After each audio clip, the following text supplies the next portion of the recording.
الله عليه وآله وسلم أن الله جعل ميزان كل إنسان في نفسه، فهذا يعرف ميزانه في باطنه وهذا يعرف ميزانه في باطنه، وكل واحد يعرف ميزانه في باطنه، فكل إنسان أعرف بنفسه من غيره. إن كنت صالح عرف نفسك أنك صالح، وأنت كنت غير ذلك فأنت أعرف بنفسك. بهذا الميزان يحكم الإنسان على نفسه ويربي نفسه. إن كان له عقل أكرمه الله به. ليه؟ لأن الإنسان دائما يسعى إلى الأحسن ويسعى إلى الأفضل، ولا يرضى بالدون إلا سفيه العقل مغبون. أما العاقل هو الذي يحب الزيادة في ظاهره وزيادة في باطنه في كل يوم. فمن كان يومه مثل أمسه قاله وهو مغبون مخدوع، ومن كان يومه شر من أمسه فهو هالك. الله يجعل أيام من التالية خير من أيام من الماضية، ويجعل أيام فرح وسرور وحبور ونور يا رب العالمين، بجاه النبي محمد صلى الله عليه وسلم بدر البدور. بسم الله الحمد لله wassalatu wassalamu ala rasulillah wa ala alihi wa sahbihi wa mawalah wa la hawla wa la quwwata illa billah, amma ba'd. Kajian kita pada pagi hari ini adalah kitab Hadis Arba'in Nawawi, hadis ke-27. Sebagai mukadimah, beliau tadi menyampaikan bahwa Rasulullah sallallahu alaihi wasallam telah mengajari kita bagaimana kita menimbang segala sesuatu. Jadi untuk menimbang segala sesuatu baik buruk itu Rasulullah sallallahu alaihi wasallam telah mengajarkan kepada kita, memberikan ukuran barometer untuk mengukur segala sesuatu. Dan Rasulullah sallallahu alaihi wasallam telah menyampaikan kepada kita bahwa Allah itu menjadikan ukuran sesuatu pada setiap orang itu ada pada dirinya sendiri. Artinya apa? Allah itu memberikan semacam kemampuan kepada seseorang untuk menimbang segala sesuatu yang pas untuk dirinya. Ya dia yang tahu, dia yang lebih tahu dibanding orang lain, dia lebih tahu. Misal untuk mengetahui diri sendiri, orang itu sebenarnya memiliki ukuran untuk mengukur dirinya. Dia ini baik apa buruk, itu ada ukurannya. Dan dengan apa? Timbangan itu, dengan ukuran itu dimaksudkan agar setiap orang selalu berusaha memperbaiki dirinya setiap saat, meningkatkan kualitas dirinya setiap saat. Jangan pernah dia ridho dengan kondisi yang ada sekarang, kondisi yang rendah. Kenapa? Orang yang seperti itu hanyalah orang-orang yang rugi. Nah, itu maksudnya. Jadi setiap orang itu memiliki timbangan untuk menimbang dirinya sendiri, apakah dia baik atau tidak. Setiap orang lebih paham, setiap orang lebih paham dirinya sendiri daripada orang lain. Karena itu, tapi maksudnya itu tadi. Jadi dengan timbangan itu kita untuk mengukur bahwa kekurangan kita di sini, kekurangan di sini, sehingga kita harus menggantinya dengan kebaikan, sehingga setiap baik semakin baik. Karena orang, sebagaimana dalam hadis diterangkan, orang yang hari ini sama dengan kemarinnya, ini adalah orang yang rugi, orang yang tertipu. Yang lebih parah lagi adalah orang yang hari ini lebih buruk daripada kemarin. Ini adalah orang yang binasa. Karena itu beliau tadi memohon kepada Allah Subhanahu wa taala agar supaya hari-hari kita ke depan dijadikan hari-hari yang lebih baik, hari gembira, hari senang dengan barakah Rasulullah sallallahu alaihi wasallam. Allahumma shalli wa sallim. روى هذا الإمام النووي حديثا عن النبي محمد صلى الله عليه وسلم قال عن النواس بن سمعان رضي الله تعالى عنهما. وهكذا القاعدة إذا كان راوي الحديث صحابي وأبوه صحابي فإنه يذكر بالترضي، رضي كما تقول ابن عباس رضي الله عنهما. وهكذا سمعان صحابي وابنه نواس صحابي. نعم، سمعان هذا صحابي، وقد دعا له النبي محمد صلى الله عليه وسلم عندما أسلم بالبركة، فحصلت له البركة فيه وفي أولاده وفي ماله، ومسح على ناصيته ودعا له بالخير والبركة رضي الله تعالى عنه. وابنه النواس هذا ما شاء الله مبارك من البركة التي أعطاها إياها النبي محمد صلى الله عليه وسلم. فلما شرح الله صدره بسلام وأسلم على يد النبي محمد صلى الله عليه وسلم ما رجع إلى بلاده، وفضل جلوسه في المدينة. جلست سنة في المدينة يطلب العلم على يد النبي محمد، عندما يسمع الصحابة يسألون عن دينهم وهو يستمع إليه، فأراد أن يتفقه في الدين، فهو خرج مسلما وجلس ليتفقه في دينه رضي الله تعالى عنهم.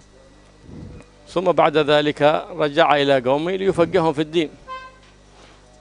أخته من الأم أسماء بنت النعمان التي عقد عليها النبي محمد صلى الله عليه وسلم ولم يدخل بها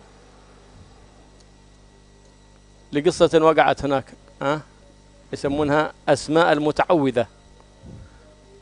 جاء أبوها عندما أسلم وقال لها إن هل لك في أن تتزوج أجمل نساء العرب؟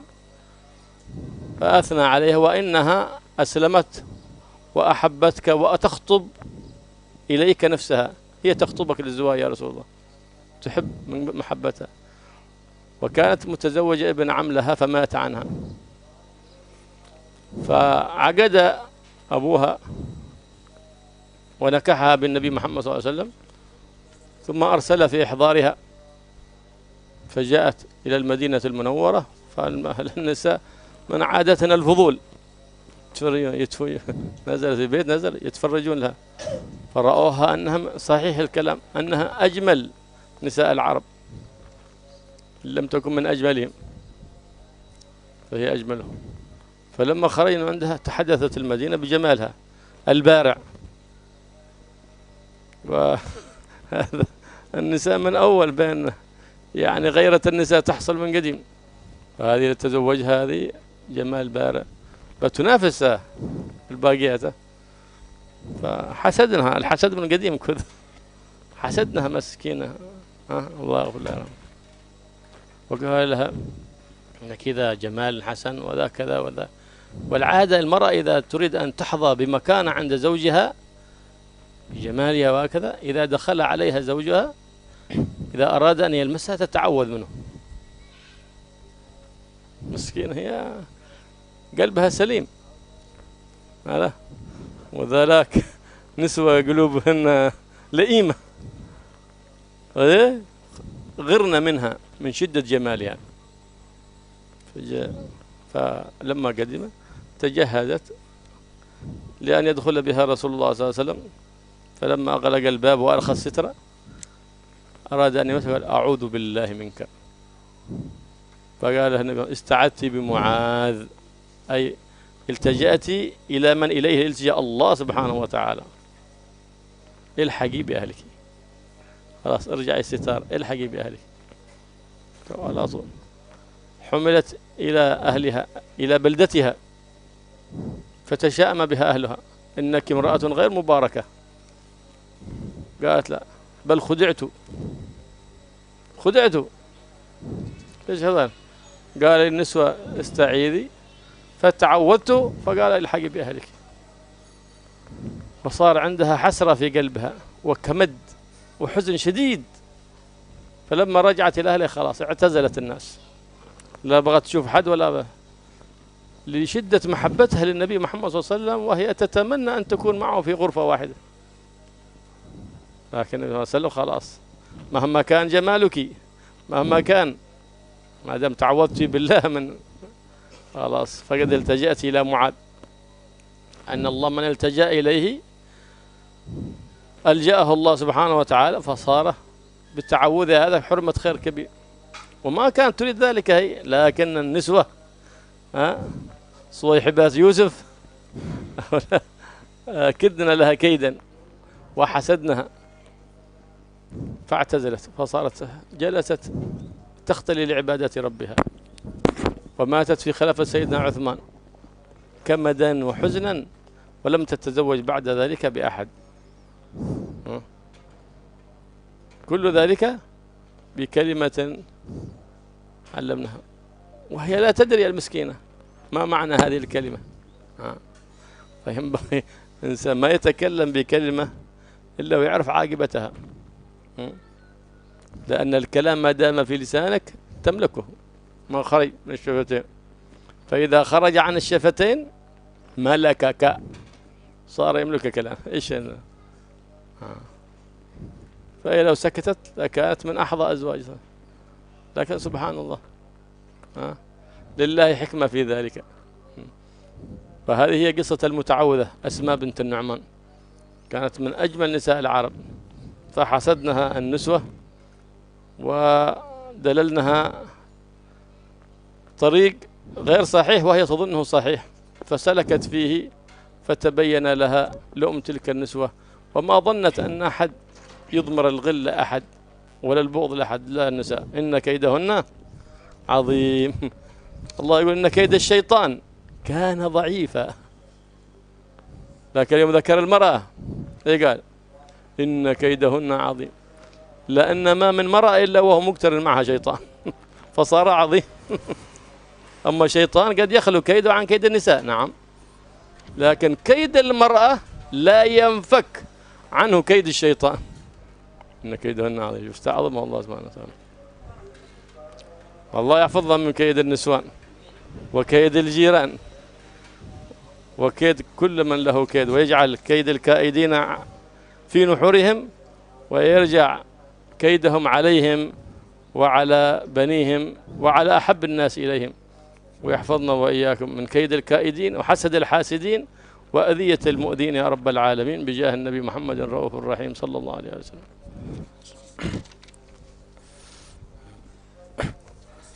Hadis ke-27 di kitab Arba'in Nawawi ini disebutkan di situ Anin Nawas bin Sam'an radhiyallahu anhuma.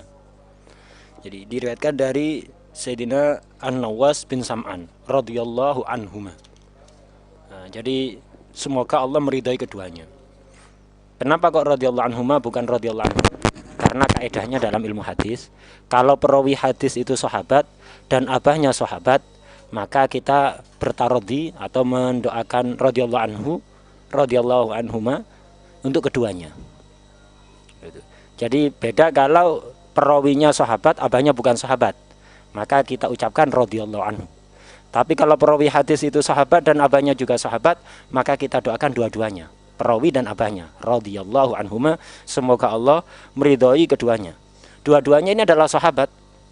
Sayyidina Sam'an, abahnya perawi hadis ini dulu ketika masuk Islam didoakan oleh Nabi agar supaya menjadi orang yang penuh barokah. Akhirnya dan kemudian ketika masuk Islam dipegang ubun-ubunnya oleh Nabi dan didoakan dengan doa-doa yang baik dan didoakan menjadi orang yang penuh berkah. Akhirnya diantara bukti diijabahnya doanya Nabi bahwa semoga dia dipenuhi berkah adalah putranya ini. Putranya ini Sayyidina An-Nawas, putranya Sayyidina Sam'an, ini menjadi putra yang penuh barokah. Sayyidina An-Nawas ini adalah salah satu wujud keberkahan berkat doa Rasulullah SAW. Beliau ini Sayyidina Nawas ketika masuk Islam, beliau tidak mau pulang, langsung pulang ke kampung halamannya. Jadi setelah masuk Islam, beliau milih tinggal sementara ada di Madinah selama 1 tahun. Tujuannya untuk ngaji, untuk belajar kepada Rasulullah SAW. Jadi para sahabat itu biasanya sering nanya pada Rasulullah. Sayyidina Nawas ini mendengarkan bagaimana jawaban Rasulullah menjawab tentang masalah ini, masalah itu. Nah, itu beliau banyak belajar dari situ. Jadi mendengarkan tanya jawab sahabat bersama Rasulullah SAW. Kemudian Sayyidina An-Nawas ini punya saudara perempuan seibu, bukan seayah. Jadi saudara perempuan seibu, beda ayah. Namanya yaitu Asma binti Nu'man. Itu. Jadi ada punya saudara Asma binti An-Nu'man. Ini yang dulu sempat dinikahi oleh Rasulullah SAW.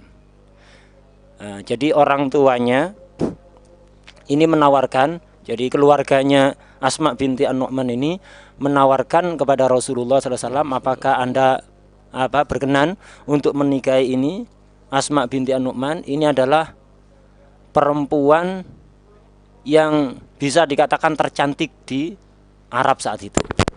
Jadi beliau mereka keluarganya menawarkan, ya Rasulullah, maukah Anda, berkenankah Anda untuk menikahi putri kami Asma binti Nu'man? Dia adalah perempuan yang tercantik di seluruh Arab, dan ini putri kami ini sangat kepingin kalau seandainya bisa menjadi pendamping Anda, istri Anda. Akhirnya Rasulullah pun menerima. Rasulullah menerima. Ketika ada kabar bahwa ini ada Asma binti An-Nu'man yang begitu viral kecantikannya, mau menikah dengan Rasulullah, datang. Jadi keluarganya membawa Asma ini ke Madinah. Datang perempuan-perempuan di Madinah, ibu-ibu sosialita ini mendengar kabar, oh ini terdengar kabar ada wanita sangat cantik mau dinikahi oleh Rasulullah. Penasaran mereka. Jadi mereka ketika Asma ini datang ke Madinah, ibu-ibu sudah kumpul. Ibu-ibu yang ada pada saat itu ingin tahu seperti apa sih, katanya ada wanita tercantik. Ternyata betul, cantiknya luar biasa. Jadi ibu-ibu ini merasa cemburu. Waduh, ini bahaya, ini ada orang cantik mengalahkan kita semua ini. Nah, memang perempuan itu sejak dulu begitu. Jadi kayak nggak terima gitu kalau ada orang yang lebih cantik daripada dia. Dari dulu sudah. Perempuan itu biasanya hasut kalau melihat ada wanita yang lebih hebat dari dia. Itu sudah dari dulu. Akhirnya apa? Ibu-ibu tadi itu nemui si Asma ini. Itu. Nemui si Asma, mereka mengatakan pada Asma, "Oh, beruntung sekali kamu ini. Sebentar lagi kamu akan menjadi istri Rasulullah. Tak kasih tahu ya, resep biar kamu menjadi istri yang paling dicintai Rasulullah. Kalau kamu kepingin dicintai oleh Rasulullah mengalahkan istri-istri yang lain, tak kasih tahu caranya, ibu-ibu." Jadi gayanya kayak nasihati. Padahal ini bentuk hasutnya mereka.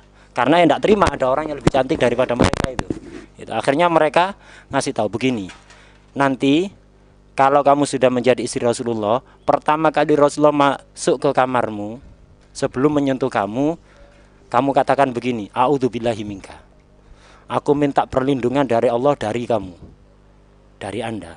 Itu mereka mengajarkan begitu. Mereka mengatakan kalau kamu mengatakan hal itu, maka kamu akan menjadi istri yang paling dicintai oleh Rasulullah. Akhirnya benar, dia ini tidak paham, si Asma ini tidak paham bahwa kalimat ini kalimat yang nggak baik, tapi gara-gara terpengaruh oleh saran dari ibu-ibu tadi, akhirnya dia melakukan itu. Begitu sudah menjadi istri Rasulullah, Rasulullah masuk ke kamarnya, pintu ditutup, dia mengatakan kalimat itu. Tujuannya kepingin agar supaya menjadi istri yang sangat dicintai Rasulullah. Dia nggak paham, akhirnya mengatakan kalimat itu, a'udzubillahi minka. Aku minta perlindungan kepada Allah dari engkau, dari Anda.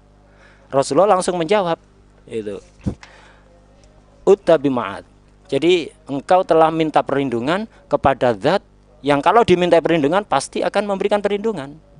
Itu Allah Subhanahu wa ta'ala. Kalau kamu minta perlindungan pada dia, maka pasti Allah akan menjaga kamu. Karena itu aku tidak akan mendekati kamu, karena engkau telah minta perlindungan kepada Allah agar supaya tidak tersentuh olehku. Ya sudah, sekarang kembalilah kamu ke rumah keluargamu. Jadi Rasulullah menceraikan dia.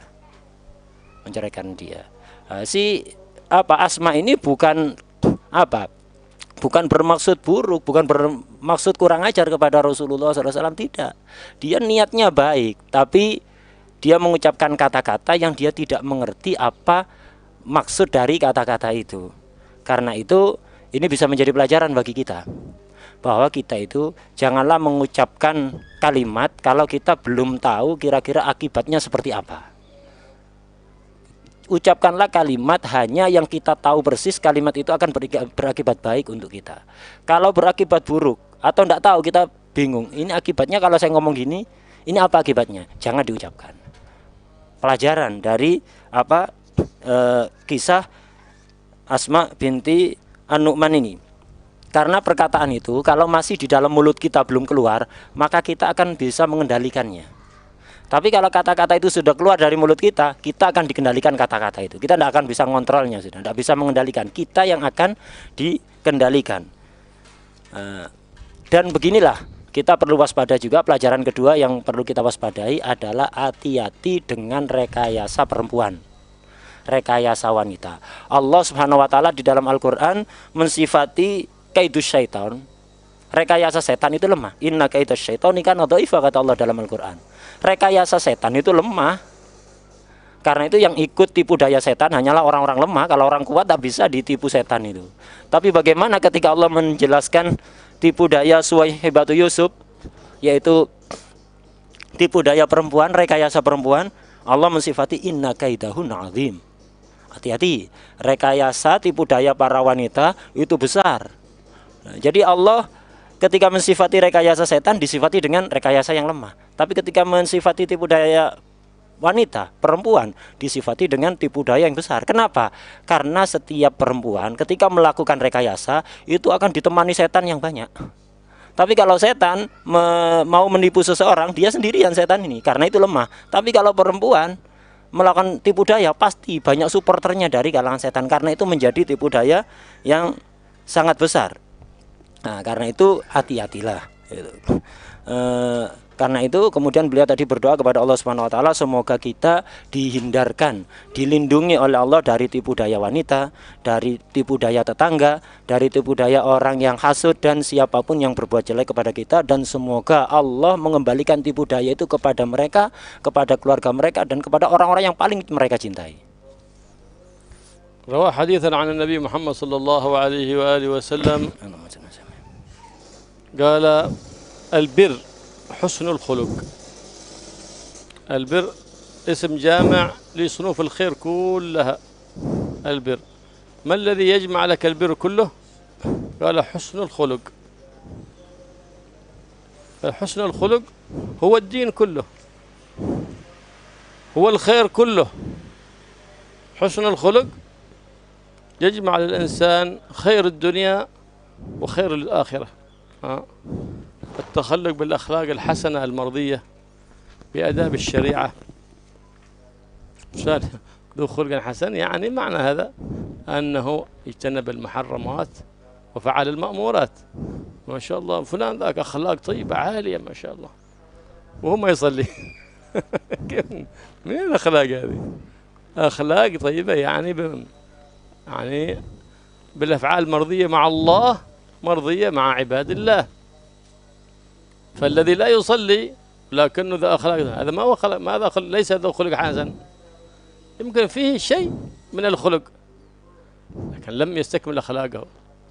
الخلق الحسن هو الذي يملي عليك ويرشدك إلى فعل المليح وترك القبيح، هذا خلق الحسن. ومن ينتهك محارم الله ويقول هذا ذو خلق حسن، هذا ما هو ذو خلق حسن، هذا سيء الخلق. فلهذا ينبغي للإنسان كلما أرى نفسه في المرآة أن يقول اللهم كما حسنت خلقي فحسن خلقي. احمد الله أن حسن خلقك أي صورتك الظاهرة، فاسأل من الله أن يوفقك لتحسين الخلق. فإن كان قد طبعت على ذلك فاحمد الله، وإن كان ليس كذلك فجاهد نفسك لتكون كذلك. البر حسن الخلق. وش البر كلها ما بيبدأ ما بغى منك شيء من جيبك أبدا. البر سهل على كل مؤمن أن يتحلى به لكنه صعب على النفس. البر صعب على النفس، سهل على من يسره الله سبحانه وتعالى. النفس ما تريد، ما تحب هذا، تحب عكس والضد من ذلك والعياذ بالله. لهذا يقول الحبيب الأعظم صلى الله عليه وآله وسلم ثلاث من كن فيه استوجب الأجر والثواب من الله سبحانه وتعالى واستكمل الإيمان. إيمانك يكون كامل عند الله. أولا خلق يعيش به في الناس، أول شيء خلق يعيش به في الناس من مداراة من غير ذلك. وتقدم معنا تعريف المداراة أنها بذل الدنيا لأجل الدين. كل ما فيه ليس في نقص في الدين ابذله لا بأس، حفظا لمروءتك وديانتك. وورع يحجزه عن محارم الله، يمنعك من النظر في الحرام، يمنعك من فعل الحرام، من الكلام في الحرام، من المشي إلى الحرام. وورع يحجزه عن محارم الله. وحلم يرد به جهل الجاهل، ترد به جهل الجاهل. سبك إنسان، آذاك إنسان كأن لم تسمع، اعتبروا كأنه كلب ينبح. الكلب إذا نبح فنبح عليه كلب، عرف أنه أخوه. لكن إذا نبح الكلب ولا حصل حد يرد عليه يقولوا هذا ما هو مثلي، هذا هذا ليس كلب مثلي، هذا إنسان، هذا تميزت عن الكلب الآن. وما إذا نبحت مثله فصوصته سدرة سدرة كلب مثله. سيدنا علي زين العابدين عندما شتمه أحد في الطريق وبالغ في شتمه فتبسم، نظر إليه متبسما فقال: ألك حاجة نقضيها؟ سيدنا الحسن بن علي بن أبي طالب كرم الله وجهه وأرضاه ورضي الله عن سائر آل بيت رسول الله وأصحاب رسول الله صلى الله عليه وآله وسلم. كان يمشي وكان جميل الطلعة، أشبه الناس بالنبي محمد صلى الله عليه وسلم. سيدنا أبو بكر عندما يحمل يقول النبي شبيه بالنبي لا شبيه بعلي. سيدنا أبو بكر الصديق عندما كان صغير سيدنا الحسن يقول لا والله شبيه بالنبي لا شبيه بعلي. علي طلعة النبوة، فوق هذا كله حسن الخلق والخلق أحسن، يعفو عن من ظلمه كجده محمد صلى الله عليه وسلم. فلهذا يقول فيه النبي صلى الله عليه وسلم: إن هذا ابني سيد وسيصلح الله به بين فئتين عظيمتين من المسلمين. فلما رأى الناس تجمعوا للقتال، بتقاتل على ايش انتم بتتقاتلون؟ علشان من يكون الرئيس. خلاص انتم تريدون فلان، خلاص نازلتوا له، تنازلتوا عن الرئاسة عنها لفلان، ولا أريد أن تقطر قطر الدم بسببي. تحقيق لحديث النبي محمد صلى الله عليه وسلم: إن ابني هذا سيء. وهناك من تربى عند اللئام صار لئيم، ومن تربى عند الكرام صار لئيم. إذا أنت تحضر مجالس الكرام تصير من خلقك الكرم، وإذا أنت تجالس اللئام.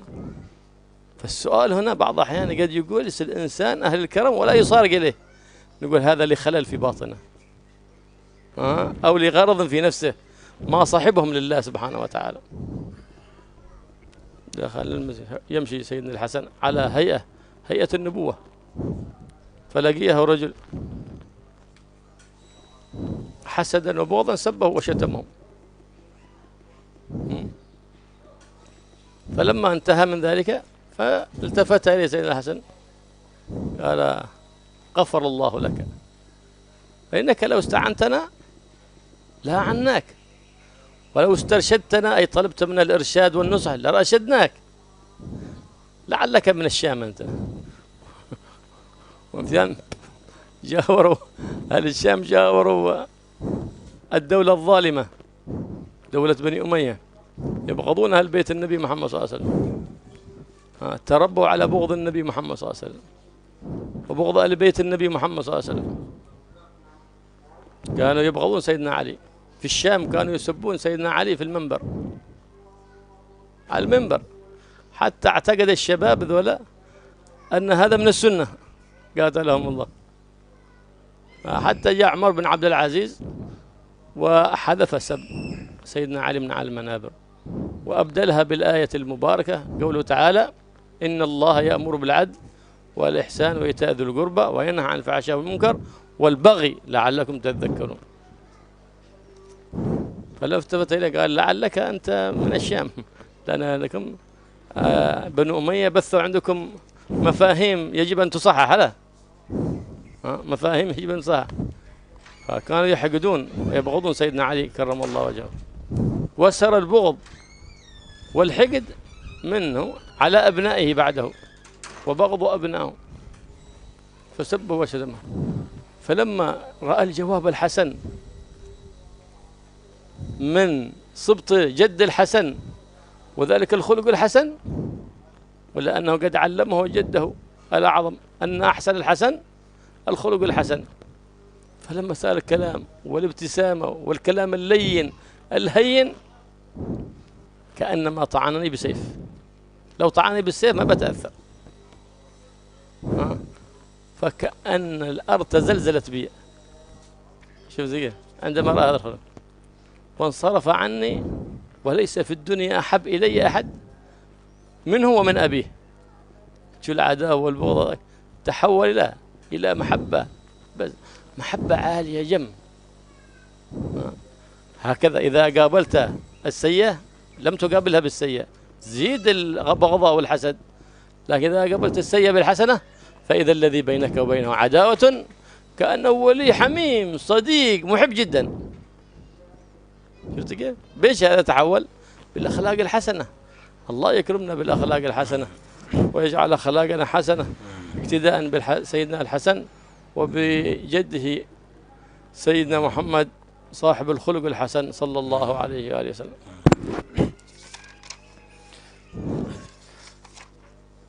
Hadis ke-27 ini diriwayatkan oleh Sayyidina An-Nawas bin Sam'an radhiyallahu anhu dari Nabi sallallahu alaihi wasallam. Beliau bersabda, qal albirru husnul khuluq. Albir, yang dikatakan albir itu adalah akhlak yang baik. Albir ini aslinya adalah segala macam kebaikan. Jadi kebaikan apapun itu tercakup oleh kata albir. Albir ini, kalau kita ingin memiliki sifat albir ini, maka adalah dengan memiliki akhlak yang baik. Kenapa? Agama itu intinya ada di akhlak yang baik. Segala kebaikan intinya ada di akhlak yang baik. Orang yang dikatakan memiliki akhlak yang baik itu bukan hanya orang yang sopan kepada orang lain, enggak. Orang yang berakhlak yang baik itu adalah orang yang memiliki akhlak yang disukai oleh Allah dan juga oleh hamba-hamba Allah. Jadi tidak bisa kita katakan Masya Allah fulan ini akhlaknya baik, padahal dia nggak sholat. Tak bisa dikatakan orang yang berakhlak baik gitu. Jadi orang yang tidak sholat, yang melanggar apa yang diharamkan oleh Allah, tidak bisa dikatakan orang yang memiliki akhlak yang baik. Mungkin dia punya sebagian sifat yang baik, tapi dikatakan pemilik akhlak yang baik nggak bisa. Kadang-kadang kita sering terkecoh di sini. Jadi kalau sopan kepada orang akhlaknya baik, walaupun tidak sholat, tidak ibadah kepada Allah, melakukan maksiat kepada Allah, tidak.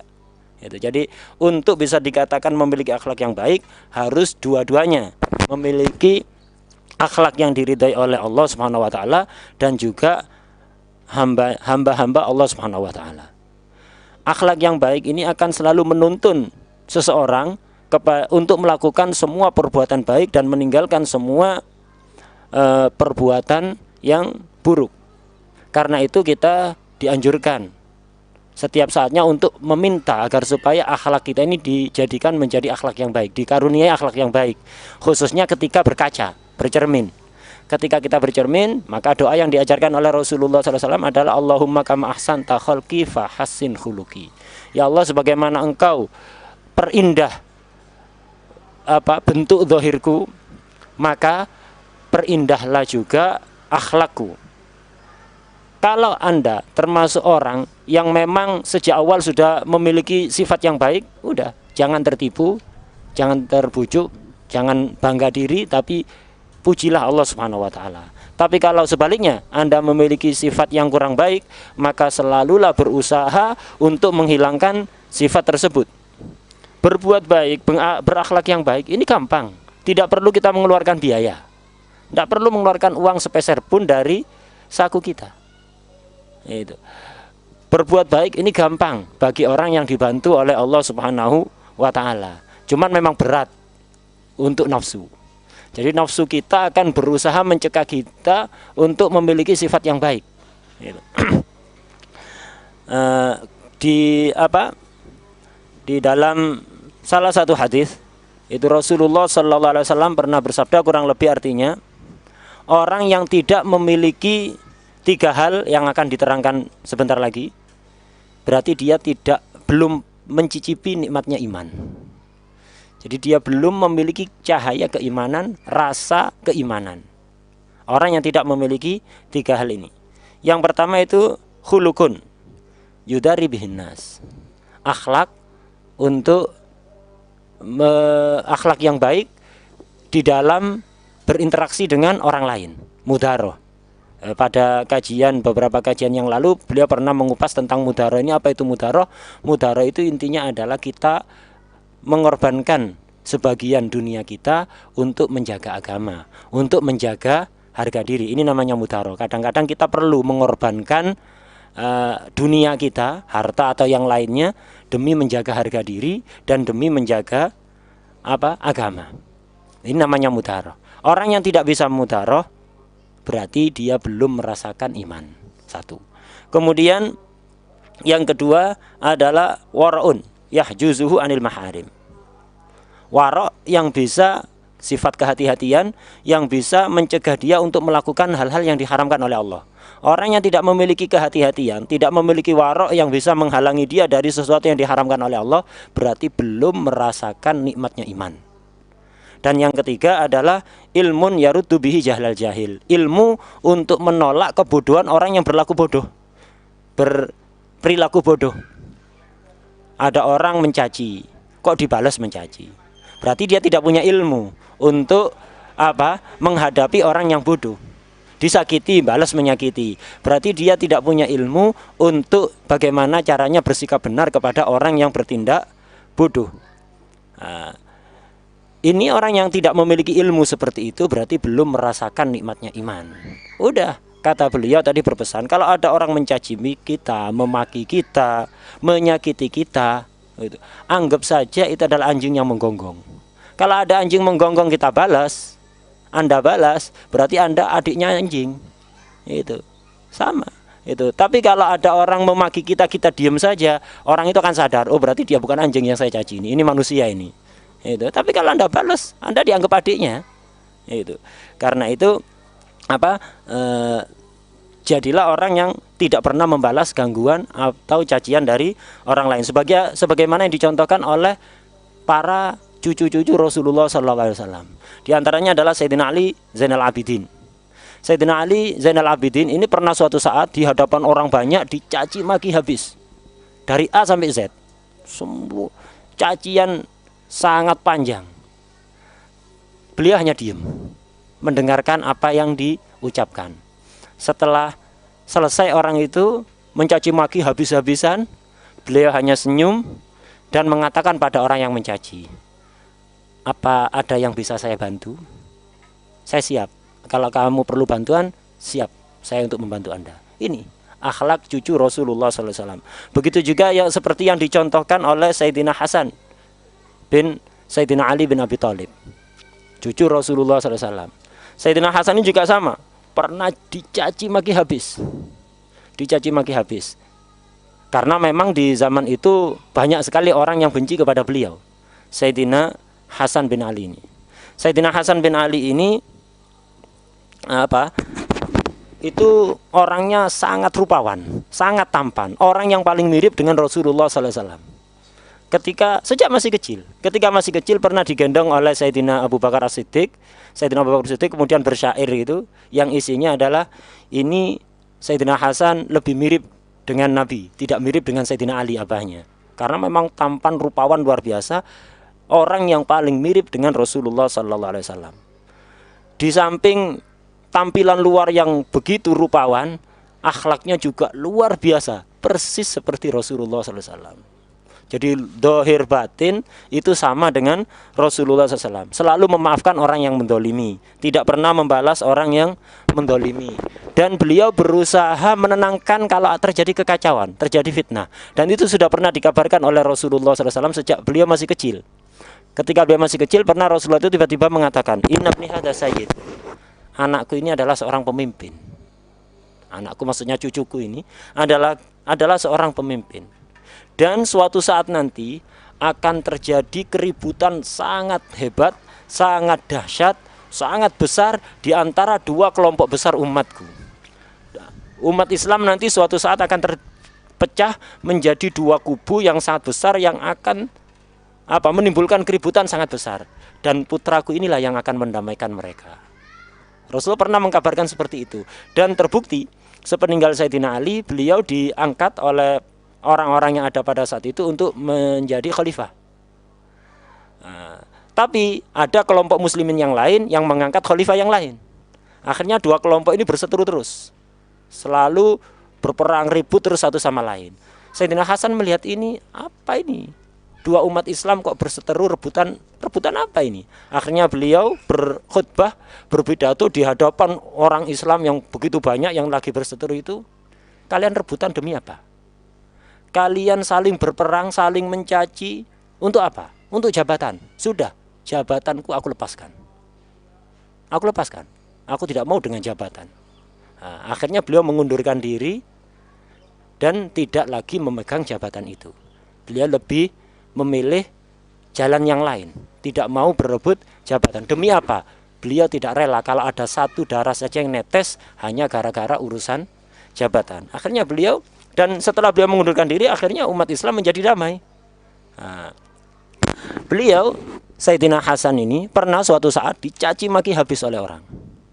Dicaci maki habis oleh orang, dan beliau hanya diam saja, hanya senyum saja.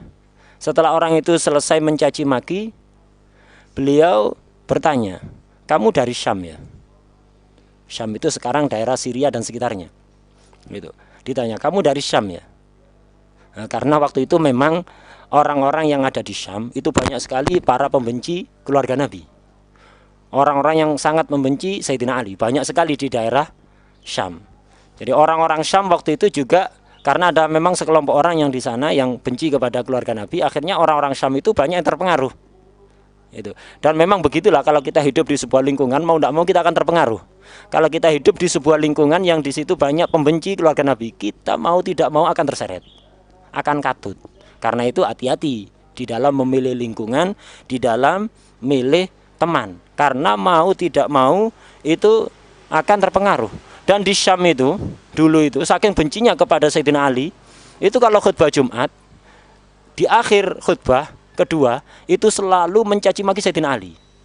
Jadi di semua masjid-masjid, kalau sudah khutbah terakhir, hampir selesai itu, isinya adalah caci maki dan melaknat Sayyidina Ali. Sampai orang-orang Syam itu beranggapan ini termasuk sunnahnya khutbah. Saking banyaknya itu digelorakan di sana. Sampai kemudian ini berjalan bertahun-tahun, sampai kemudian dihilangkan oleh seorang khalifah yang adil, yaitu Sayyidina Umar bin Abdul Aziz. Sayyidina Umar bin Abdul Aziz melihat ini apa ini khutbah kok caci maki pada Sayyidina Ali. Akhirnya beliau hilangkan budaya itu dan diganti akhir khutbah, dan kita mendengarnya sampai sekarang itu dari jasanya Sayyidina Umar bin Abdul Aziz, diganti dengan ayat Al-Qur'an, innallaha ya'muru bil adli wal ihsan wa ita'idil qurba wal yatama ila akhiril ayat itu. Nah, itu adalah jasa dari Sayyidina Umar bin Abdul Aziz. Dulu itu bukan ayat itu yang dibaca, tapi caci maki dan laknat kepada Sayyidina Ali bin Abi Thalib. Nah, kemudian Sayyidina Hasan tadi setelah dicaci, beliau nanya, kamu dari Syam ya? Kemudian beliau menghadapi orang yang mencaci maki itu dengan akhlak yang begitu mulia, menawarkan, kamu kalau seandainya kepingin bantuanku, aku siap membantu kamu. Kalau kamu kepingin petunjuk kepadaku, aku tunjukkan. Dihadapi dengan kata-kata yang lemah lembut, akhlak yang mulia. Setelah itu beliau pergi. Dan orang yang mencaci maki tadi bersumpah. Itu setelah Sayyidina Hasan pergi bersumpah, wallahi, setelah beliau ini pergi, tidak ada orang yang lebih aku cintai di atas muka bumi ini lebih dari Sayyidina Hasan dan abahnya, yaitu Sayyidina Ali bin Abi Thalib. Nah inilah bagaimana ketika perbuatan jelek dihadapi dengan akhlak yang mulia, musuh yang paling benci kepada kita akan berubah menjadi orang yang sangat cinta dan sayang kepada kita. Tapi kalau kejahatan dibalas dengan kejahatan, tambah jadi. Karena itu tirulah cucu-cucu Rasulullah Sallallahu Alaihi Wasallam. Kemudian tadi juga beliau menjelaskan bahwa hati-hati kita di dalam bergaul.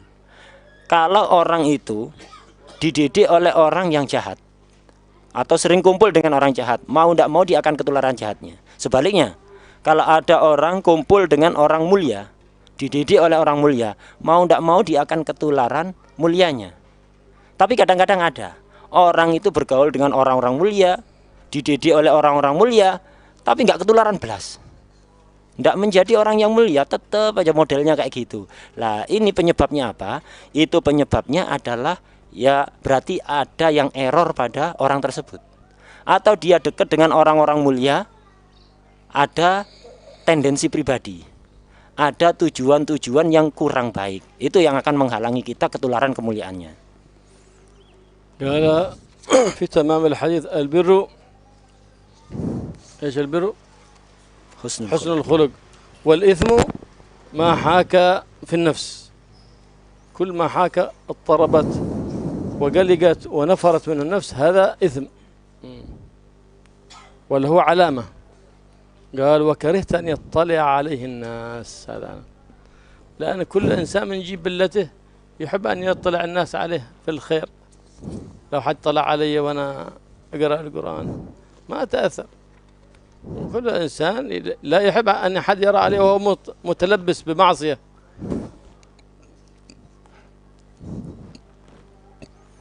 وكرهت أن يطلع. المراد بالناس هنا العلماء، المراد بالناس هنا الناس أهل الفضل. أما كما أهل الفسق هذا فاسق يعصي قدام فاسق لا عبرة بذلك، لا. لو كان أحد من أهل الفضل وأهل العلم كان موجود، هل بتفعل هذا الفعل أمامه أم لا؟ أو بتستحي؟ قلت لا، فاعرف إن هذا إثم، اتركه يا أخي، اتركه. هذا قال النبي محمد صلى الله عليه وسلم أعطيك الميزان.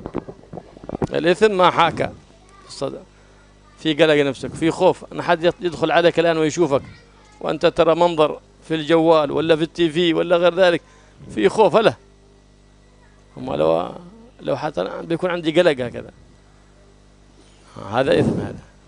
وما إذا واحد دخل علي وأنا اسمع في قرآن في الإذاعة أو في التي في أو في الجوال، ما يعني عندي شيء، بل ربما فرحت لو جاء ابني عشان يقتدي بي في سماع القرآن. لكن لو دخل ابني وأنا أنظر منظر ما هو جميل، أخاف على نفسي أن أسقط من عين ابني، إلا ابنك، وأن يقتدي بابني بذلك. فكيف إذا دخل عليك عالم فاضل ولي صالح، بتستحي ولا ما تستحي؟ المراد هؤلاء الناس، هؤلاء الناس، ليس كل ناس، في ناس ليسوا من الناس. والذين لا يخافون رب الناس أولئك ليسوا من الناس، بل من حثالة الناس والعياذ بالله. قال والإثم ما حاك بصدر طرب. وكرهت أن يطلع عليه الناس، تخافان. هذا خلاص عندك الميزان. وكرهت أن يطلع عليه الناس، ليس كل الناس، لكن أهل الفضل وأهل التقوى وأهل الورع وأهل الخير وأهل العلم، العلماء العاملين. لأن كل إنسان هذا في نفسه يحب ذلك. فلهذا إذا أظهر الله سبحانه وتعالى خلق حسن من أخلاقك تفرح. إيش تفرح؟ إن الله أظهر الجميل وستر القبيح. الله أعلم. أنت ترى هذا في ولي من أولياء الله، الله ربي ستر عيوب عنك، ولو اطلعت على عيبه في الباطن ربما ما عاد صافحته لا في المجلس ولا في الطريق. بدل ما تقبل يده وبتقطع يده لما انطوى في باطن. لكن الشريعة تحكم بالظاهر. وكرهت أن يطلع عليه الناس. كل إنسان من جبلته أنه يحب إظهار الزين وإخفاء العيب، من جبلته. لكن كيف أنت تحب هذا ولا تفعل، وتكره هذا وتفعل؟ غلبت عليه شهوته وغلب عليه اتباع الهوى. مسكين، مسكين هذا، غلبت عليه شهوته واتباع الهوى. فلهذا تراه مسكين ذهب لما فيه هلاك نفسه، وهو يعرف أنه في ذلك هلاك، وأنه لو حد رأى يستحي، لأنه عرف أن هذا ما فيه خير، ما فيه بركة. ولا يسأل أي واحد عندك شيء، يا شيخ أنا كذا كذا كذا، هذا جائز ولا ما هو جائز؟ حلال ولا حرام؟ إيه؟ يقول بعض المشايخ أغبياء ما شاء الله، لا أنت استفتي نفسك. قال الإثم ما حاك في الصدر وكذا. لا، لمن أعطاه الله نفس مؤمنة طيبة طائعة راضية مطمئنة، هذا ما حاك في نفسك، ما تعرف أنت. لا، هذا نفسك ملهمة للحق والصواب. أما النفس اللئيمة، النفس المظلمة، وأنا نفسي تقول لي كذا، أنا نفسي بتعصقعك في جهنم، هذه نفسك مظلمة. لا، أنت ما تسمع حديث النبي، النبي يقول لا، الإثم ما حاك في صدر. أنا الآن بسأل نفسي، أنا نفسك مظلمة بتوقعك في جهنم يا أخي، إنما هذا خاص لمن نور الله بصيرته.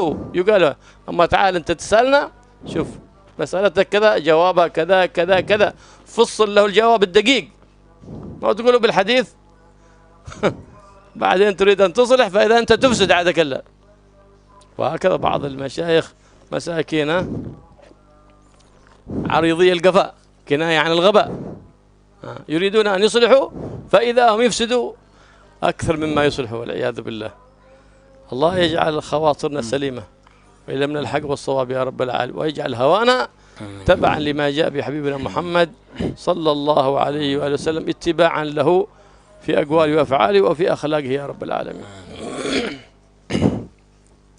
Kemudian kelanjutan hadis, wal ismu ma haka fin nafs wa karihta an yatali alaihin nas. Rasulullah SAW memberikan definisi dosa, tanda kalau perbuatan itu tidak baik atau dosa. Beliau mengatakan al ismu ma haka fin nafs.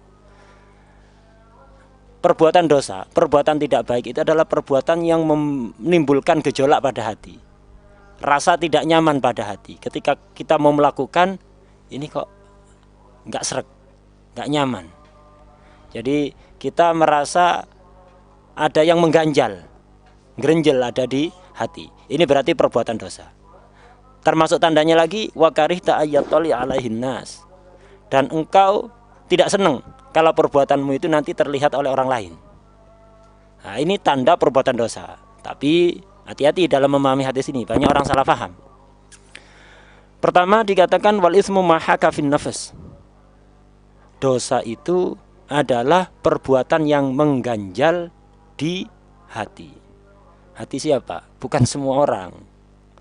Orang yang sudah nafsunya itu menjadi nafsu yang bersih, nafsu yang selalu memaki pemiliknya ketika melakukan perbuatan tidak baik, nafsu yang sudah mutmainnah, nafsu yang sudah mencapai kedudukan yang tinggi. Ini orang yang bisa menjadi ukuran hatinya. Kata hatinya bisa menjadi ukuran, oh ini mengganjal, berarti perbuatan maksiat. Enggak semua orang. Jadi tidak semua orang. Kalau nafsunya masih ammaroh, nafsunya masih sering mengajak perbuatan jelek, jangan pernah bertanya pada hati kita. Kenapa? Hati kita justru akan menjerumuskan kita ke dalam neraka jahanam.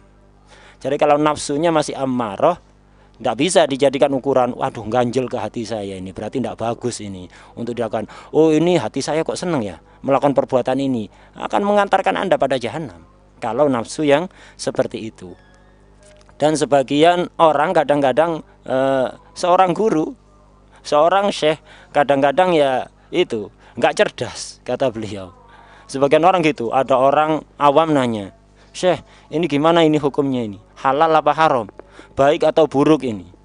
Orang awam yang nafsunya masih ammaroh, nafsunya masih kotor, dianjurkan, diarahkan untuk mengikuti kata hatinya. Sudah istafti qalbak, tanyakan pada hati nuranimu, ikuti kata hatimu. Orang awam nafsunya masih kotor disuruh ngikuti kata hati, akan masuk ke dalam neraka jahanam.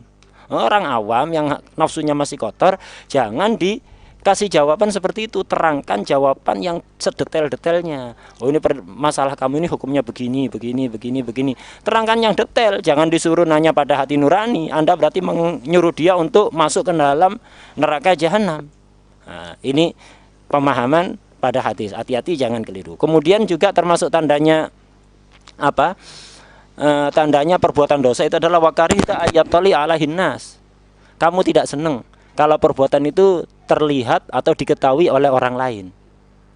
Karena memang setiap orang itu pasti memiliki watak, kalau dia melakukan kebaikan ketahuan orang lain senang. Tapi kalau sedang melakukan perbuatan buruk ketahuan orang lain malu, tidak senang. Itu sudah menjadi tabiat manusia. Tapi manusia siapa ini yang dimaksud ini? Wa karihta ayyatali'a alaihin nas. Engkau tidak senang kalau perbuatan itu ketahuan oleh orang lain. Orang lain ini siapa? Bukan sembarang orang. Bukan sembarang ini orang. Ini adalah orang-orang para ulama yang mengamalkan ilmunya, orang-orang soleh, para aulia itu. Jadi ukuran perbuatan dosa itu adalah perbuatan yang kalau perbuatan itu ketahuan, yang kita lakukan itu ketahuan oleh orang-orang soleh, ketahuan oleh para ulama amilin, ketahuan oleh para aulia, kita akan malu pada mereka. Inilah perbuatan dosa. Jadi orang-orang tertentu, kita malu kalau ketahuan oleh orang-orang tertentu, yaitu orang-orang soleh, tidak sembarang orang. Karena kadang-kadang ada orang maksiat rame-rame biasa aja, enjoy aja, itu gak dianggap itu. Penjahat melakukan kejahatan di hadapan orang lain tidak malu, oh berarti tidak dosa. Enggak, bukan orang itu yang dianggap. Orang-orang khusus, orang-orang pilihan Allah. Itu misal, beliau tadi memberikan contoh. Anda melihat sesuatu dari HP atau dari TV. Apakah yang Anda lihat itu bagus atau tidak di HP dan TV? Anda bisa mengukur. Kalau kira-kira Anda ketika sedang kondisi seperti itu terlihat oleh anak Anda, seneng apa enggak? Kalau Anda tidak seneng, berarti apa yang Anda lihat ada di HP atau di TV itu tidak baik. Kenapa? Anda akan takut ditiru oleh anak Anda.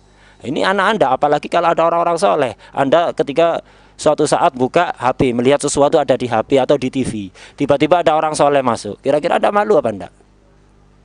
Kalau Anda malu, berarti pastikan yang Anda lihat itu tidak baik. Nah, tapi kalau ketika ada orang soleh datang, atau anak Anda datang, Anda senang, berarti itu perbuatan baik. Misal, Anda mendengarkan di radio lantunan Al-Quran, melihat di TV acara-acara yang bagus, yang baik. Ada orang soleh masuk, Anda nggak malu, malah Anda senang. Karena apa? Anda terlihat ketika itu melihat misalkan sesuatu yang positif. Nah, ini berarti perbuatan baik. Tapi kalau ketika ada orang soleh datang, Anda itu kok malu, berarti itu adalah perbuatan buruk. Nah, karena yaitu tadi sebagaimana diterangkan oleh beliau, setiap orang itu senang kalau terlihat kebaikannya dan tertutupi kejelekannya. وأتى الإمام النووي بحديث آخر يوافق هذا الحديث في المعنى. روى حديثا عن وابصة بن معبد رضي الله تعالى عنه. هذا أحد أصحاب النبي محمد صلى الله عليه وسلم، أسلم في السنة 9 من الهجرة. أسلم مع من أسلم من قومه رضي الله تعالى عنه. نعم. وعمر في الإسلام، وكان يحب أن يستفيد بالدين لأنه قد فاته كثير قبل أن يدخل في الدين في السنة 9، أي في آخر السنين. قال: أتيت رسول الله صلى الله عليه وسلم فقال: هذا النبي صلى الله عليه وسلم قد يكاشف ويخبر أصحابه ما في نفوسهم حتى يزدادوا إيمانا، حتى يزدادوا إيمانا ويقينا. فقال له كشفا منه النبي صلى الله عليه وسلم قبل أن يتكلم: يا وابصة، جئت تسأل عن البر. هذا تسأل عن البر وعن الإثم. قلت: نعم يا رسول الله. لأنه كان جاء جالس وجاء يتخطى الصحابة يقول: جلس. قال: دعوني. قال: النبي صلى الله عليه وسلم قال: دعوه إنه يسأل عن أمر دينه. فجلس بين يدي صلى الله عليه وسلم فقال: أتريد أن أخبرك بما جئت له أو تخبرني؟ قال: أحب إلي أن تخبرني. فقال: جئت لتسأل عن البر. قال: نعم يا رسول الله. والله لا أترك شيئا من مسائل البر والإثم إلا وأسألك عنه يا رسول الله قبل أن أرجع إلى بلادي. فجاء وسأل النبي محمد صلى الله عليه وآله وسلم، وقد هذه المعجزة قد وقعت له كثير، أخبر أصحابه بما في قلوبهم، أي ما تضمره بواطنهم. هذه كثير وقعت له مع أصحابه صلى الله عليه وآله وسلم. نعم. فلما وصل إلى النبي محمد صلى الله عليه وسلم قال: يا وابصة. قال: ادنوا يا وابصة، تعال اقرب. نعم. فلما جاء وأخبره أنه جاء يسأل عن البر فقال: نعم يا رسول الله. فقال: تفرس فيه النبي محمد صلى الله عليه وسلم: هذا رجل قد نور الله بصيرته. أولا تفرس فيه أنه علامة الذكاء فيه، علامة النجابة فيه في ظاهره.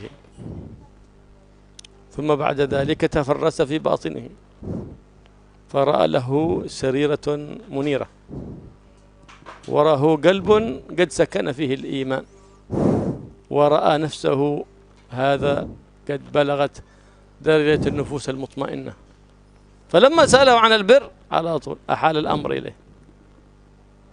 وهذا من معجزاته صلى الله عليه وسلم ونور نبوته صلى الله عليه وسلم. فقال له صلى الله عليه وسلم استفتي قلبك، خلاص الخبر عندك الآن، يلا استفتي قلبك.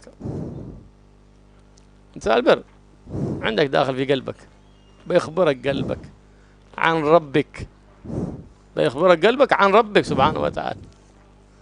ما هو لكل واحد هذا، لا هذا النبي محمد صلى الله عليه وسلم تفرس في هذا الصحابي الجليل، إنما هذا لمن نور الله قلبه، نور الله بصيرته وألهمه الحق والصواب، يقال له استفتي نفسك.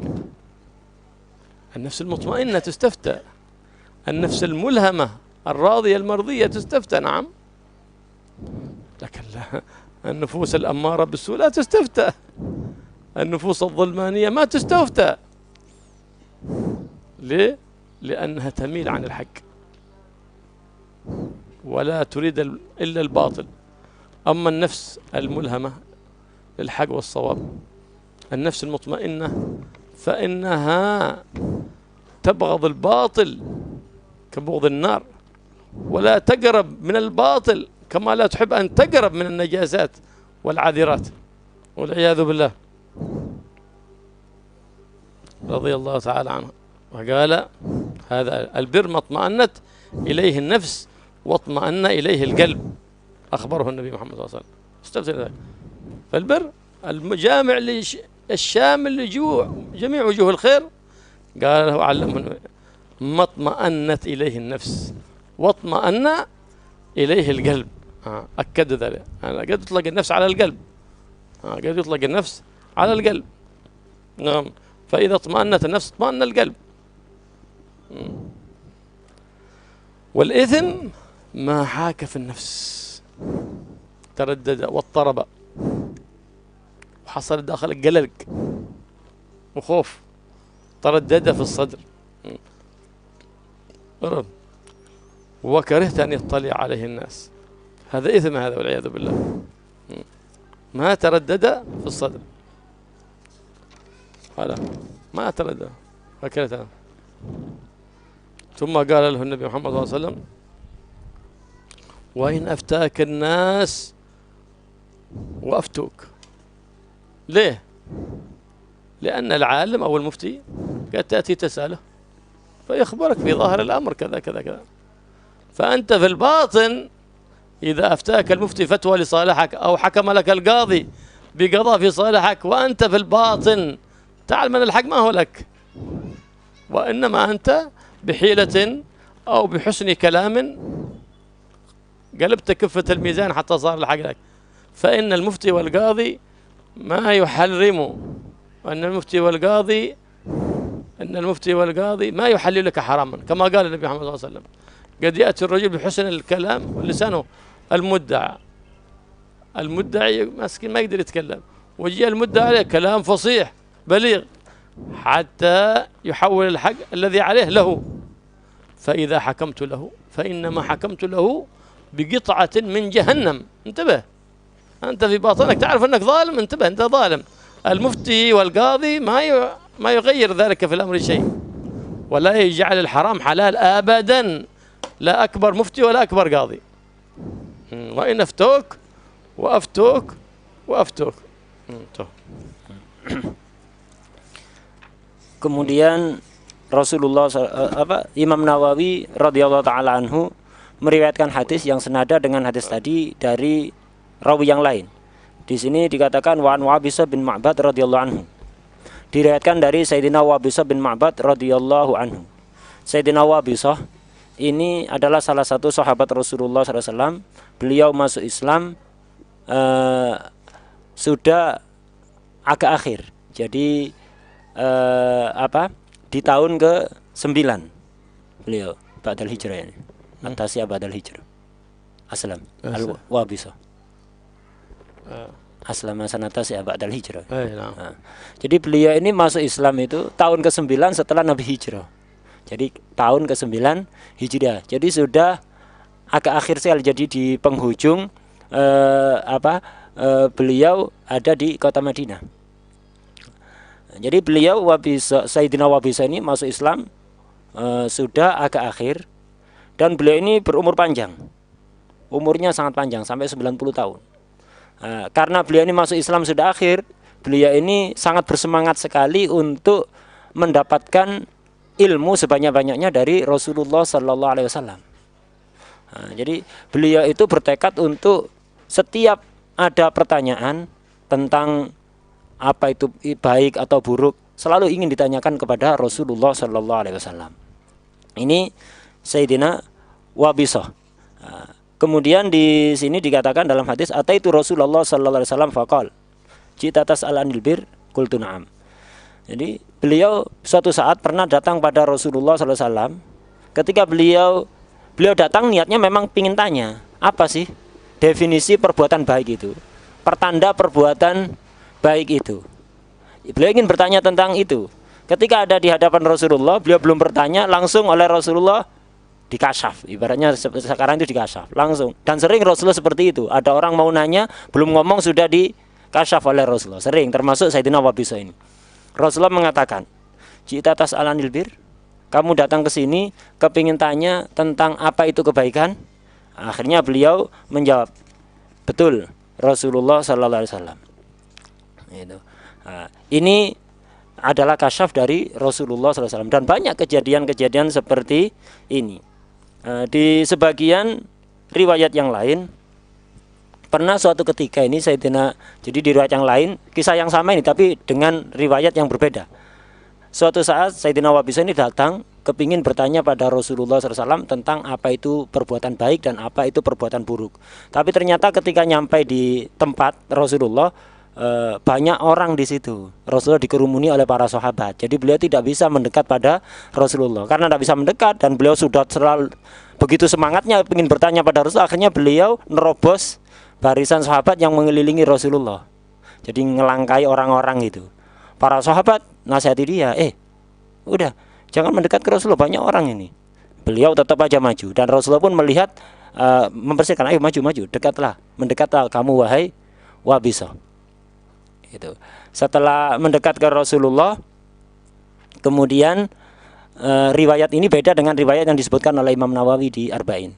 Rasulullah mengatakan pada Wabisa, Wabisa, kamu ingin menyampaikan pertanyaanmu atau langsung aku katakan apa pertanyaan yang ada di hatimu? Jadi beliau ngasih pilihan, kamu yang ngomong menyampaikan pertanyaanmu atau aku langsung sampaikan pertanyaanmu begini-begini. Sayyidina Wabisa menjawab, aku lebih suka engkau yang langsung menyampaikan wahai Rasulullah sallallahu alaihi wasallam. Akhirnya yaitu tadi, akhirnya Rasul mengatakan, kamu datang ke sini ingin nanya tentang apa itu perbuatan baik dan apa itu perbuatan dosa kan? Betul, Rasulullah sallallahu alaihi wasallam. Ketika Sayyidina Wabisa, ini penting untuk kita fahami biar kita tidak salah paham dalam memaknai hadis ini. Jadi Rasulullah sebelum menjawab pertanyaan Wabisa, ini dilihat dulu. Wabisa ini dipandangi oleh Rasulullah SAW, dipandangi, kemudian Rasulullah dengan cahaya kenabiannya kemudian melihat bahwa Sayyidina Wabisa ini orang yang hatinya sudah dipenuhi cahaya keimanan. Nafsunya sudah menjadi nafsu yang berkualitas baik. Nafsunya tergolong nafsu yang mutmainnah, nafsu mulhamah, nafsu radiyah mardiyah. Nafsunya sudah nafsu yang bersih, bukan nafsu gelap. Itu. Kemudian Rasul juga melihat dari tampilan zahir, ini orang cerdas ini. Jadi bukan orang bodoh, ini orang cerdas, akalnya akan bisa membimbing dia. Jadi Rasul sebelum menjawab melihat dulu. Jadi ngelihat wajah orang ini, ternyata oh ini orang ini cerdas, hatinya penuh keimanan, nafsunya sudah nafsu yang mutmainnah, nafsu yang tenang, bukan nafsu yang senang mengajak kepada keburukan. Akhirnya dijawab oleh Rasulullah, kalau kamu ingin bertanya apa itu perbuatan baik, apa itu perbuatan buruk, gampang. Istafti qalbak, kata Rasulullah SAW. Tanyakan pada hatimu. Ketika kamu ingin melakukan sesuatu, baik atau buruk, jangan langsung lakukan. Tanya dulu pada hatimu. Kalau hatimu senang, maka lakukan. Tapi kalau hatimu mengganjal, ada yang mengganjal gitu, tidak nyaman, jangan lakukan. Kenapa? Yang mengganjal pada hatimu itu berarti perbuatan dosa. Yang hatimu lapang, ingin melakukannya, berarti itu perbuatan taat. Nah, jadi kata-kata seperti ini, istafti qalbak, bukan diucapkan kepada setiap orang. Orang-orang khusus, yaitu orang-orang yang hatinya sudah dipenuhi cahaya keimanan, nafsunya mutmainnah, radiyah, mardiyah, mulhamah. Itu. Kalau nafsunya masih kotor, jangan pakai ukuran ini. Banyak orang salah paham. Wis pokok saya tanya pada hati nurani saya, suara hati saya, suara hati Anda akan mengajak Anda ke neraka. Hati masih kotor, nafsu masih kotor, nafsu yang gelap, yang amarah, selalu mengajak kepada keburukan. Jangan dimintai nasihat. Hati seperti itu akan mencelakakan diri Anda sendiri.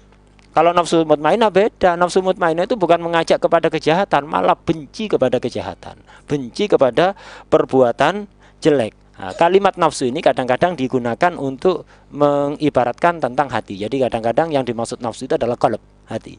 Itu.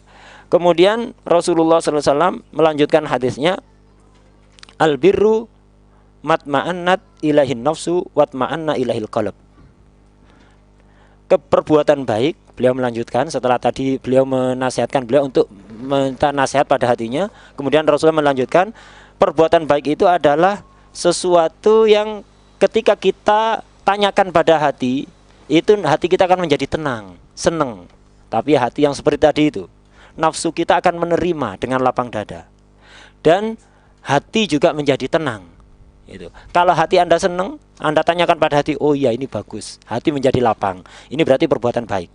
Wal ithmu ma haka fin nafs wa taraddada fis sadr. Itu. Perbuatan dosa adalah sesuatu yang mengganjal ada di hati. Tidak nyaman, ditanyakan pada hati, hati itu terasa mengganjal, tidak suka. Berarti itu perbuatan dosa. Tapi sekali lagi ini disampaikan oleh Rasulullah SAW kepada Sayyidina Wabiso, yang setelah dipandang oleh Rasulullah ternyata hatinya penuh dengan cahaya keimanan dan nafsunya adalah nafsu yang mutmainnah. Nah, sudah kata Rasulullah, kamu tidak usah susah-susah.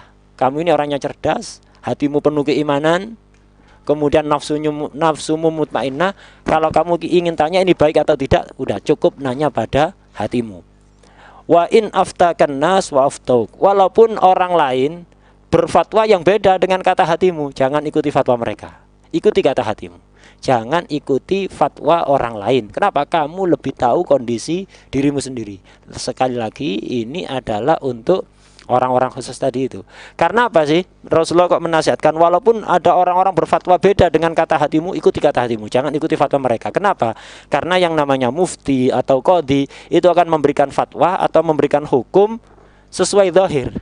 Jadi kadang-kadang orang itu pintar ngomong, sebenarnya dia itu salah, tapi gara-gara kefasihan lesannya, kehebatannya dia di dalam berbicara, akhirnya mufti memberikan hukum yang menguntungkan dia, qadhi memberikan hukum yang menguntungkan dia, padahal dia tahu dia ini salah.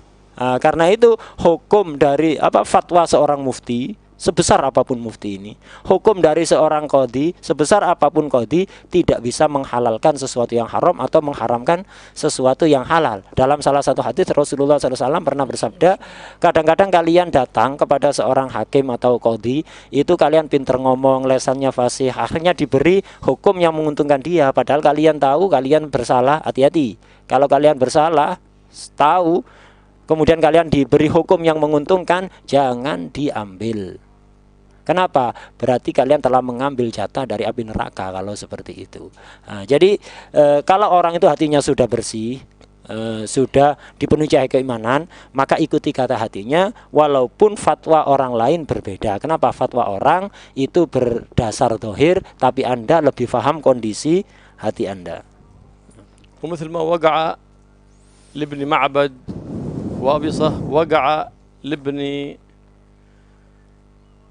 لسقع واثلة، فإنه قال جئت على النبي محمد صلى الله عليه وسلم وهو في مسجد الخيف أي في منى، فاخترقت الصف حتى وقف، فقال اجلس، تنحى عن رسول الله، فقال دعوه فقد جاء يسأل عن أمر دينه، فجلس بين يدي محمد صلى الله عليه وسلم ويسأله عن أمر دينه، فقال يا رسول الله بأبي أنت وأمي لتفتينا بأمر نأخذه عنك بعد موتك من أمور الحلال والحرام. فقال له النبي محمد صلى الله عليه وسلم أيضا تفرس فيه النجابة والذكاء، قال تفتينك نفسك بتفتيك. كيف يا رسول الله تفتيني نفسي؟ قال أن تدع ما يريبك إلى ما لا يريبك وإن أفتاك المفتون. حتى قالك المفتي دع. فهذا الورع الذي هو أساس الدين، أن تترك أبواب من الحلال مخافة الوقوع في باب من الحرام. نعم. فلما سمع ذلك قال قلت يا رسول الله كيف لي بذلك؟ قال أن تضع يدك على قلبك، فإن الفؤاد يسكن إلى الحلال ولا يسكن الفؤاد المؤمن. القلب المؤمن هذا يسكن إلى الحلال ولا يسكن إلى الحرام. نعم. فإذا احترت في أمر ولا تعلم هو خير أم شر، تصلي الله سبحانه وتعالى الاستخارة، ثم تأتي بدعاء الاستخارة الذي كان يعلمه النبي محمد صلى الله عليه وسلم لأصحابه كما يعلمهم السورة من الصلاة. ثم تضع يدك على صدرك وتقول بعد أن تحمد الله وتثني عليه وتصلي على حبيبي محمد صلى الله عليه وسلم اللهم إني لا أعلم أمرا أختاره لنفسي وقد فوضت إليك أمري ورجوتك رفاقتي وفقري، فأرشدني إلى أحب الأمور إليك وأحمدها عاقبة لديك، إنك تفعل ما تشاء وأنت على كل شيء قدير. اللهم أطلعني خيرا وأسمعني خيرا برحمتك يا أرحم الراحمين. وصلى الله على سيدنا محمد النبي الأمي وعلى آله وصحبه وسلم. فإن الله يقذف في قلبك ما هو الحق وما هو الصواب بإذن الله سبحانه وتعالى وببركة حبيبي محمد صلى الله عليه وآله وسلم. اللهم اجعل قلوبنا طيبة طائعة مؤمنة يا رب العالمين، واجعل قلوبنا ذاكرة خاشعة لك، واجعل نفوسا مطمئنة بجاه نبيك محمد الرؤوف الرحيم. وصلى الله على سيدنا محمد النبي وعلى صحبه وسلم والحمد لله رب العالمين. Kejadian yang terjadi pada Sayyidina Wabisah tadi, ini juga pernah terjadi pada sahabat yang lain, yaitu Sayyidina Wasilah. Sama, beliau itu pernah kepingin bertanya pada Rasulullah SAW apa perbuatan baik untuk dilakukan, apa perbuatan jelek untuk ditinggalkan, perbuatan dosa untuk ditinggalkan. Nah, ketika beliau ingin bertanya, ternyata sahabat itu banyak mengerumuni Rasulullah SAW sehingga beliau tidak bisa mendekat. Akhirnya beliau berusaha menerobos barisan sahabat itu, ngelangkah-ngelangkai orang itu kepingin mendekat. Sahabat juga sama mengatakan, jangan mendekat pada Rasulullah, ini banyak orang. Udah, duduk di tempat yang ada. Tapi Rasulullah melihat dari jauh, itu udah biarkan. Kasih jalan untuk dia. Karena apa? Dia ingin bertanya kepadaku. Akhirnya dia sampai kepada Rasulullah SAW. Kemudian Sayyidina Wasilah mengatakan kepada Rasulullah SAW, ya Rasulullah, berilah fatwa kepadaku yang bisa menjadi peganganku setelah engkau tiada nanti, yaitu urusan halal dan haram, apa yang halal, apa yang haram. Itu. Kemudian Rasulullah menjawab, la taftiyannaka nafsuk. Itu. Nafsumu akan memberi fatwa kepadamu. Jadi kamu tidak perlu tanya, tidak perlu jawaban detail. Kenapa? Sebelum ini sama juga kasusnya seperti Wabisah. Jadi Rasulullah sebelum menjawab melihat dulu, tafarrus. Jadi melihat wajahnya Sayyidina Wasilah ini, ternyata ini orang yang cerdas ini. Jadi jawabannya tidak perlu detail, cukup singkat, dikembangkan sendiri nanti. Ini orang cerdas. Dan hatinya dipenuhi keimanan, nafsunya menjadi nafsu yang bersih, bukan nafsu yang kotor. Makanya Rasulullah menjawab, bukan untuk semua orang. Rasulullah menjawab pada beliau, la taftiyannaka nafsuk. Nafsumu akan memberikan fatwa kepadamu yang benar. Sayyidina Wasilah bingung. Qultu wa kaifa bidzalik? Itu. Bagaimana caranya Rasul nanya pada nafsuku untuk menentukan mana ini halal apa haram, baik apa buruk? Rasul kemudian memberikan penjelasan tambahan. Beliau mengatakan, antada ma yaribuk ila ma la yaribuk wa in aftakal muftun. Tinggalkan apa yang mengganjal pada nafsumu, pada hatimu, yang ragu. Apa yang kau ragu, ini baik apa buruk, tinggalkan. Apa yang kamu mantepi, ini pasti baik, itu lakukan. Nah, ini walaupun kamu mendapatkan fatwa yang berbeda dari orang lain, Kalau hatimu ragu, jangan dilakukan. Ini adalah warok. Ini beliau Rasulullah SAW mengajarkan untuk warok. Jadi apa yang kita tidak yakin baik atau buruk, walaupun ada fatwa-fatwa yang mengatakan ini baik, boleh, tapi kalau hati kita ragu, jangan dilakukan. Ini adalah warok. Apa yang kamu mantap itu baik, maka itulah apa yang harus kamu lakukan, walaupun ada fatwa yang berbeda dari orang lain. Tapi sekali lagi ini adalah untuk orang-orang khusus. Untuk kita bagaimana? Beliau tadi menasihatkan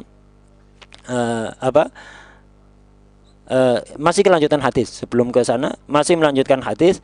Jadi bagaimana caranya Rasulullah SAW menjawab, taruhlah tanganmu pada dadamu, pada posisi hatimu. Karena apa? Hati itu akan condong kepada sesuatu yang halal dan tidak akan condong kepada sesuatu yang haram. Tapi ya itu tadi, orang-orang khusus. Untuk kita, beliau tadi menasihatkan untuk kita, kalau kita bingung ini baik atau buruk, maka diperintahkan untuk wudhu, kemudian sholat istikharah.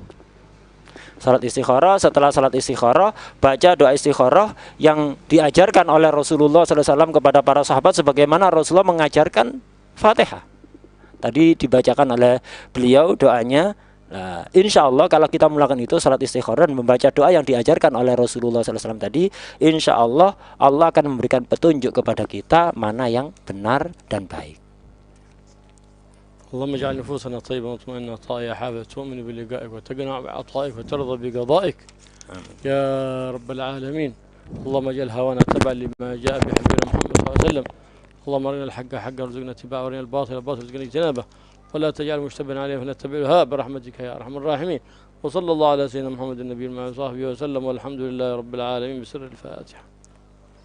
الرحيم الحمد لله الرحمن الرحيم قولين آمين. ربنا تقبل منا وتب علينا واغفر لنا وجودنا وجوادك يا حي يا قريب يا الله يا قريب يا والأول ويا آخر الآخر ويا ذا القوة المتين ويا رحمة ارحمنا والمحبين ومن حاضر يبقى قلوبنا جميعا برحمتك والحاضرين والغائبين ومن حضر ومن نظر يسلكنا بهم صراط المستقيم برحمتك يا أرحم الراحمين. وصلى الله عليه وسلم سبحانه وسلام على المرسلين والحمد لله رب العالمين.